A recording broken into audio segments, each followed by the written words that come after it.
By the spring of 2021, most adults in our congregation were fully vaccinated. We thought it might be safe to gather at temple once again. We returned in fits and starts as new variants would crop up, with hospital numbers rising and falling. When we did hold Shabbat services in person, our attendance rivaled pre-pandemic levels, but only when we included Zoom participants. Sometimes the gathering in the sanctuary was uncomfortably sparse. There was, however, a notable exception: funerals. The sanctuary would fill when we gathered to mourn and comfort a grieving family. Streaming funerals became important too, as more people wanted to be present, whether at home in Little Rock or across the country and around the world. Social worker, researcher, storyteller, and best-selling author Brené Brown helps us understand why people are drawn to funerals and why attending those gatherings is critically important, even, or perhaps especially, at a time when many of us were still somewhat uncomfortable convening indoors. She writes, "Funerals matter. Showing up to them matters. And funerals matter not just to the people grieving, but to everyone who's there. The collective pain and sometimes joy we experience when gathering in any way to celebrate the end of a life is a powerful experience of inextricable connection.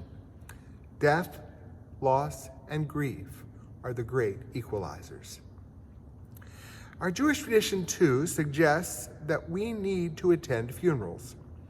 In our daily prayers, we affirm that Levayat Hamet, accompanying the dead for burial, constitutes Gemilut Chasadim, an act of loving kindness incumbent upon us all.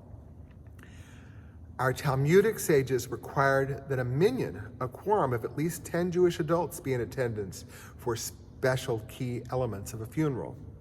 2 rabbis add that the mourners themselves are not counted in the minyan, assuring that the mourners won't be alone. The 2 principal mitzvot, religious obligations associated with death, are Kvod Hamet, honoring the dead, which is the principal role of the funeral, and Nichum Avelim, comforting the mourners. Our sages teach that we cannot begin comforting mourners until the dead are buried.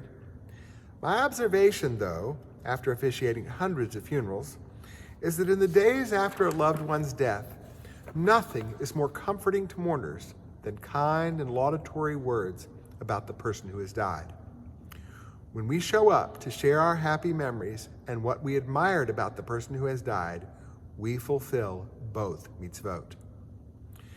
Our U.S. Surgeon General has put forward another reason, and an urgent one, for us to be present for one another. America suffers from a loneliness epidemic. Even before the pandemic, approximately half of U.S. adults reported experiencing measurable levels of loneliness. The mental health impact is devastating, of course, but the physical health consequences chronicled in the Surgeon General's report are also shocking. A 29% increased risk of heart disease, a 32% increased risk of stroke, and a 50% increased risk of developing dementia for older adults. All told, lacking social connection increases risk of premature death by more than 60%. The pandemic worsened this loneliness epidemic, as does the divisiveness that political leaders stoke for their own benefit. And mourners often feel particularly lonely when a person who was central to their lives has died. Our congregation is uniquely suited to combat this contemporary scourge. We need community, especially in an hour of loss, but also week in, week out. Here we can find human love as an expression of God's, and we may experience God's love in the presence of a community where we both give and receive. Rabbi Jonathan Sacks expressed it beautifully. Community is the human expression of divine love. It is where I am valued simply for who I am, how I live, and what I give to others.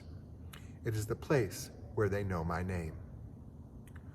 Often, a mourner will tell me how they were touched by a story shared with them during the reception after a funeral service. Sometimes the mourners didn't even know the storyteller, or they found out for the first time that this person knew their now deceased loved ones. What did they hear? That people knew their beloved dead, that people cared, that people valued that person in their own lives, that their loved one's name was known and will be remembered. And this too, the mourners heard that people know them, see them, and share their loss. They see that people care. Brene Brown writes, "An experience of collective pain does not deliver us from grief and sadness. It is the ministry of presence." These moments remind us